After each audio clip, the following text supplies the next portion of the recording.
Sometimes I respond to a Muslim in the comments section of YouTube, and then I see other Muslims using the same silly argument, so I have to respond over and over again. And then I realize that I should just put the response into a video so that anyone who encounters the argument can simply share the response.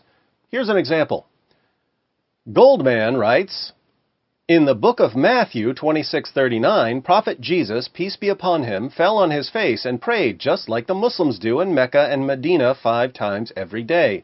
I have never seen any Christian falling on his face and praying. This argument is popular in Muslim memes on Facebook and Twitter. As we look at 3 of them, notice that they never quote the entire verse. Why don't they quote the entire verse? Because if they quoted the rest of the verse, it would destroy their argument. So, here's a picture of a Muslim praying, and we read at the bottom, and he, Jesus, went a little farther and fell on his face and prayed. Rest of the verse omitted, Matthew 26:39. Once again, and he, Jesus, went a little further and fell on his face and prayed. Rest of the verse omitted, Matthew 26:39. Then we have, even Jesus, peace be upon him, bowing to the ground, praying to his God. Odd that Muslims who constantly complain about images of Muhammad are so quick to pass around a picture of Jesus. One more, Jesus prayed like this, Matthew 26:39, why don't you? This one doesn't quote any of the verse.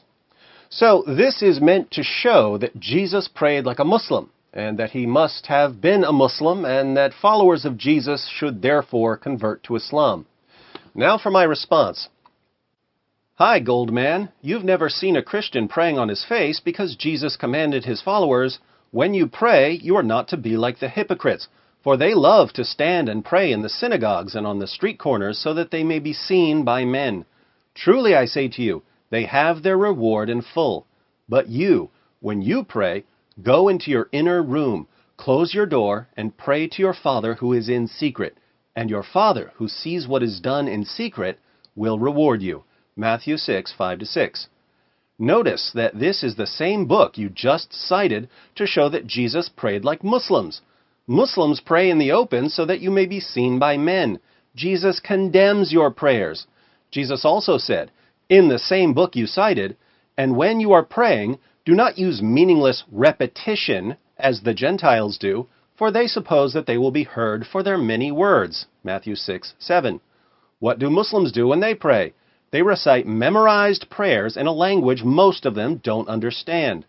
Even more hilarious, the exact verse you cited condemns you.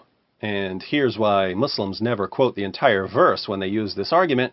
Matthew 26:39 reads, and he went a little beyond them and fell on his face and prayed, saying, my Father, if it is possible, let this cup pass from me, yet not as I will, but as you will. Jesus calls God my Father. According to the Quran, 9:30, Jesus is not the Son of God. Indeed, the Quran declares that Allah is a father to no one. See 5:18, 1988-93, and 21:26. So, if we believe the verse you cited, Islam is false. Beyond this, Jesus prayed in different positions. John 17:1 states, Jesus spoke these things, and lifting up his eyes to heaven, he said, Father, the hour has come, glorify your Son, that the Son may glorify you. Jesus prayed while looking up to heaven. I've never seen a Muslim pray like this. Notice also, once again, that Jesus calls God Father and declares himself to be the Son. So, your proof of Islam is something that thoroughly contradicts Islam. Thank you for proving, based on the teachings of Jesus, that Muhammad was a false prophet. I think I'll make a video about this.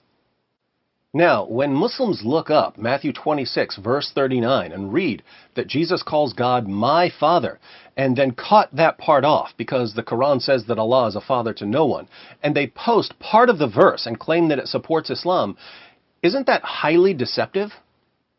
Why is this kind of deliberate deception so common among Muslims who are trying to convert Christians? Let me know what you think in the comments section. Oh, and by the way, since so many Muslims are using this silly argument, I've posted the text of my response in the description box. So when you see the argument, Feel free to either share this video or cut and paste the response.